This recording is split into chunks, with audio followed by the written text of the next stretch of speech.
Guys welcome back to my channel. कैसे हैं आप लोग? और आप देख रहे हैं व्लॉगर अब। सो गाइज अभी हम जा रहे हैं अपनी बाइक को लेकर। मैंने बाइक की सर्विस कराई है आज के दिन, तो मैं सोचा सर्विस कराने के बाद थोड़ा सा देख लेते हैं कि बाइक में क्या चेंजेस आए हैं और क्या क्या नुकसान हुआ मेरी बाइक में, क्या क्या नुकसान हो सकता है मेरी बाइक में। तो ये वीडियो पूरा देखना, टिल एंड तक देखना, ठीक है। बाकी कमेंट शेयर करना कि आपको मेरी बाइक का इंफॉर्मेटिव वीडियो लगा कि नहीं लगा, ठीक है। अगर इंट्रो देखते हैं तो ज़्यादा सीधा बाइक के सेटअप पे देखो, पहले इंट्रो फिर चलते हैं बाइक के सेटअप पे।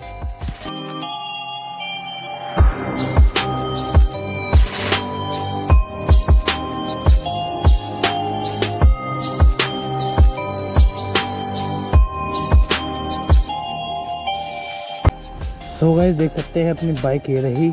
तो हमने गाइस कल कराई थी सर्विस अपनी बाइक की, और सर्विस का जो कॉस्ट आया था आप मानोगे नहीं कि मैंने पहली बार इतनी सर्विस कराई। मैंने करीब ये चौथी सर्विस है मेरी बाइक की, ठीक है। तो इतना कॉस्ट कभी नहीं आया मेरी बाइक पे, इतना कॉस्ट कभी नहीं आया मेरी बाइक पे। तकरीबन 3100 यानी कि 3180 रुपये का वो कॉस्ट आया पूरा सर्विस कराने में। सर्विस कराने में क्या क्या मेन चीज़ हुई मैं आपको बता देता हूँ। पहली बात का एयर फिल्टर जो है वो साफ़ हुआ है, ठीक है। एयर फिल्टर साफ़ हुआ है, एयर फिल्टर चेंज हुआ है, साफ़ नहीं हुआ, चेंज हुआ है। पीछे और आगे के ब्रेक पैड चेंज हुए हैं, मतलब जो ब्रेक शू होते हैं वो चेंज हुए हैं, ठीक है। और भी कई काम हुए हैं, जैसे कि ग्रीसिंग हुई है कई जगह। टोटल बॉडी साफ़ की गई है हमारी, बाइक को खोल के अच्छे से टोटल बॉडी साफ़ करवाई थी मैंने, ठीक है। हालांकि पापा भी गए थे मेरे साथ, और हमने थोड़ी सी ये देखो, हाँ चेन सेट नया डलवाया हमने। चेन सेट ख़राब हो गया था इसका, तो चेन सेट आवाज़ भी कर रहा था और नया भी डलवा दिया हमने तुरंत, ठीक है। ब्रेक पैड, चेन सेट वगैरह जो प्राइमरी सर्विस होती है वो सब कुछ कराई। इंजन ऑयल इसका जो पुराना था उसका पुराना हमने निकाल के नया इंजन ऑयल हमने यहाँ पे डाल दिया है, ठीक है। अब बाइक बहुत ही बढ़िया लग रही है। अब मैं आपको बताता हूँ कि मैंने जो स्टोरी पे डाला था कल के दिन मैंने क्या डाला था कि गाइस मैं कराना चाहूँगा अपनी बाइक की मॉडिफिकेशन, जो कि होगी 1000 फीट एंड बहुत सारे वाइब्रेशन बोर्ड लगवाएंगे नई वाली। मेरे को ट्रांसपेरेंट वाली पीपीएस करवानी है बाइक में अपनी, ठीक है। और भी बहुत सारे काम हैं तो वो कराएंगे कल के दिन, क्योंकि आज मेरे पापा किसी काम से गए हुए हैं। तो ये आपको ब्लॉग आज दिख रहा होगा, क्योंकि मैं आपको डेट दिखा देता हूँ आज की। ये देखो गाइस, डेट हो रही है 28 दिसंबर और कल है 29 दिसंबर। तो कल हम जाएंगे अपनी बाइक का मॉडिफिकेशन कराने के लिए, ठीक है। और बस यही आपको बताना था कि देखो बाइक की सर्विस में आप जितना खर्चा करवाते हो ना उतना आपके लिए अच्छा नहीं होता है, क्योंकि आपकी बाइक नई है, 1 साल हुए, ज़्यादा टाइम नहीं हुआ बाइक को। अगर आपको बाइक को ज़्यादा खर्चा नहीं करना, मतलब आप अच्छे से मेंटेन रखोगे तो बाइक भी अच्छे से मेंटेन रहेगी आपकी, ठीक है, बहुत बढ़िया रहेगी। अब मैं बताता हूँ कि जो फालतू का खर्चा हुआ है मैं आपको बता देता हूँ। फालतू खर्चा ये हुआ ब्रेक पैड हाँ मानता हूँ कि 10,000 किलोमीटर के बाद चेंज हो जाते हैं, 12,000 पे हो जाते हैं, बट लेकिन जो मैंने अपनी हरकत की है, जो अपनी बता रहा हूँ मैं, अपनी खुद करतूतें बता रहा हूँ कि भाई मेरी जो हरकत है। सबसे पहली बात, आप जब भी अपनी बाइक को चलाते हो तो प्लीज़ मेंटेन करके चलाया करो। मैंने जो गलती की है मैं आज के बाद कभी करूँगा, सॉरी बोलना चाहूँगा मैं सारे भाइयों से, ठीक है। और मुझे बिल्कुल अच्छा नहीं लगा, पापा को मैंने ऐसे निराश होते हुए देखा कल जब वो बिल भर रहे थे मेरी बाइक का, मतलब सर्विस का। तो बात ये है कि देखो, सबसे पहले बात मेरे को जो क्या नाम है, जो कंपनी वाले ने बताई, उसने ये बताया मेरे को कि बाइक को झटके से उठाना एक बहुत ही बेकार इंप्रेशन जमता है खुद पे भी और बाइक पे भी। क्योंकि बाइक अगर झटके से उठाओगे तो उसका जो ब्रेक पैड है, उसकी जो क्लच है, जो मतलब क्लच की जो वायरिंग है, क्लच की जो सिस्टम है, वो सब चेंज हो जाएगा उसका, अगर आप उसको झटके से उठाओगे। क्योंकि मैं बहुत बिली मारता था, पहले मारता था, अब नहीं, कभी कभी मारता छोटी मोटी, इसलिए मेरे को थोड़ी सी दिक्कत हो जाती थी। दूसरा ये कि बाइक का ज़्यादातर आप पीछे का ब्रेक लगाओ, क्योंकि आगे का ब्रेक, ज़्यादातर पीछे का ब्रेक लगाओ पर लेकिन कम लगाओ, धीरे धीरे लगाओ। आगे का ब्रेक इसलिए ख़राब हो जाता है क्योंकि आप ज़्यादातर ब्रेक आगे का लगाते हो, मतलब एमरजेंसी में। मेरा क्या सीन था कि मैंने एमरजेंसी में ब्रेक नहीं लगाया, मैं जानबूझ के ब्रेक लगा के बाइक चला ले रहा था। मतलब जब मेरे को व्हीली मारनी होती तो मैं इसको ऐसे दबा के क्लच छोड़ा, ब्रेक छोड़ा, तो व्हीली पॉप हो जाती थी आराम से, ठीक है।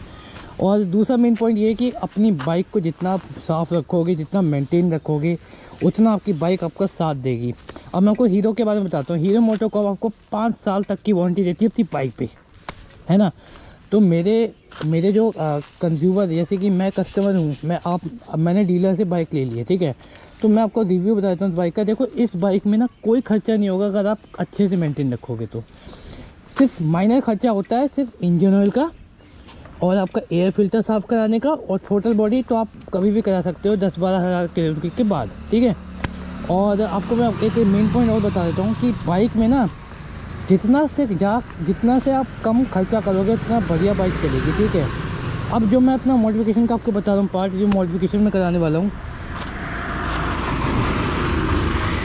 चले जाओ अंकल पहले, ठीक है। तो सॉरी, तो मैं दिखाता हूँ मॉडिफिकेशन के बारे में बताता हूँ।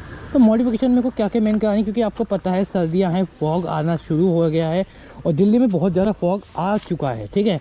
तो सबसे पहली मान है मेन हज़ार्ड लगवाना आपको क्यों मतलब इतना ज़रूरी होता है कि अपनी बाइक में आप हज़ार्ड लगवाओ।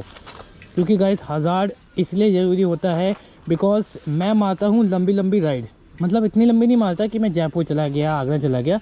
हाँ, ये है कि दिल्ली से बाहर तक चले जाता हूँ, आउट ऑफ स्टेशन, दिल्ली से NCR के बाहर चले जाता हूँ, राइड्स पे जाता हूँ, ठीक है। और जिनके साथ जाता हूँ उनका मैं नाम बता देता हूँ एक बार, काफिया राइडर्स। तो फॉलो कर लेना काफिया राइडर्स को, ठीक है।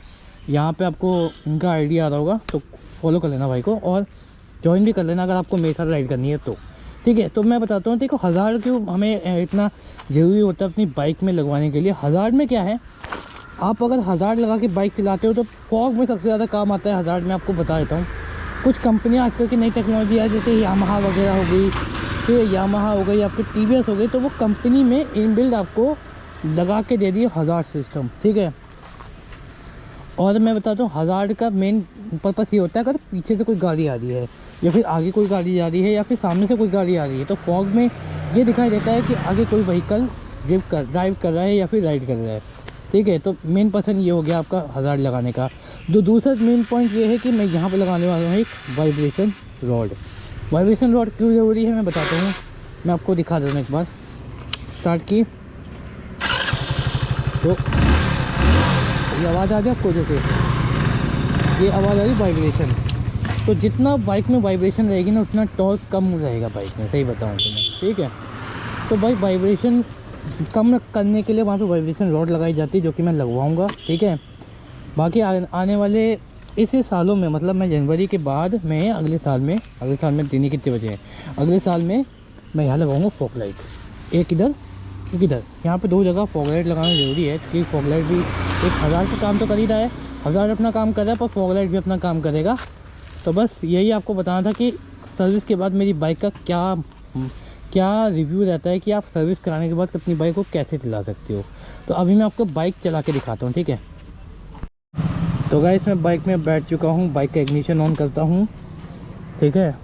पहले स्टार्ट करते हैं जय श्री राम का याद करते हुए, ठीक है। तो चलो भाई स्टार्ट करते हैं।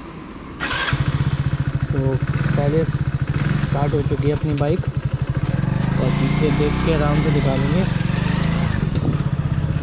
मैंने बहुत लोगों को देखा है राइड करते हुए कि सुबह जो लोग बिगिनर्स होते हैं इनको पता नहीं है राइडिंग के बारे में। मैं बताता हूँ, जैसे मैं बिगिनर था, ठीक है, पहले मैं बिगिनर होता था, मेरे को पता नहीं होता था बाइक स्टार्ट करने के बाद करना क्या है।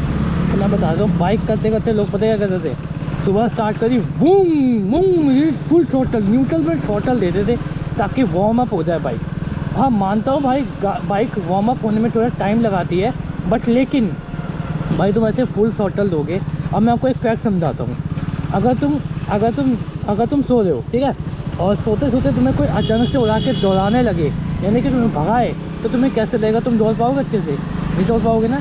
तो ऐसे बाइक का होता है। तो बाइक में अगर न्यूट्रल में रेस देते रहोगे तो उसका जो इंजन है, जो कि नीचे ऊपर होता है इंजन, उसको नीचे आने में टाइम लगता है। तो इंजन को वार्म अप होने के लिए आपको बाइक, पहली बात तो आप अपनी ठंड में बाइक किक से स्टार्ट करें। किक से स्टार्ट करोगे तो आपको भी फ़ायदा होगा और बाइक को भी फ़ायदा होगा। आपको ये फ़ायदा होगा, फ्यूल की बचत होगी, क्योंकि अगर आप वैसे स्टार्ट करोगे सेल्फ स्टार्ट, तो बाइक की बैटरी पे जोर जाता है, ठीक है।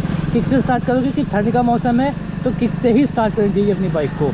अगर किक से स्टार्ट नहीं करोगे तो आपकी बाइक का नुकसान भी हो सकता है, ठीक है। तो बाकी ये मेन पॉइंट है कि किक से स्टार्ट करनी चाहिए।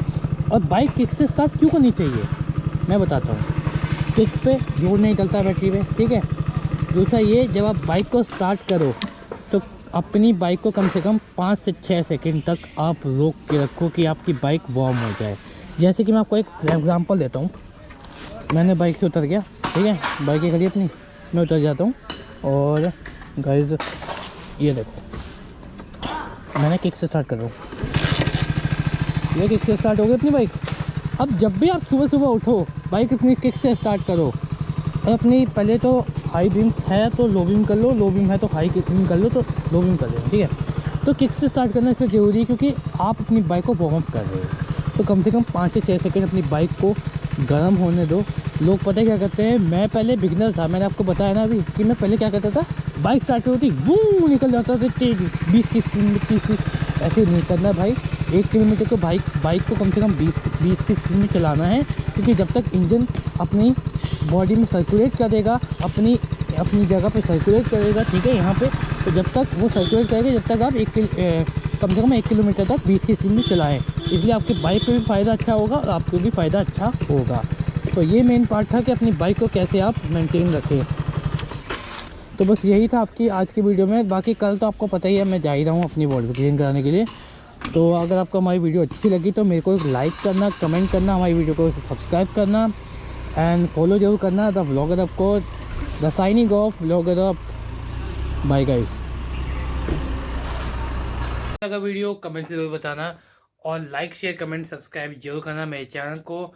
मिलते हैं कल सुबह यानी कि मॉडिफिकेशन कराने के लिए, ठीक है। तो till then good bye, have a nice day, the signing off vlogger up. Bye guys.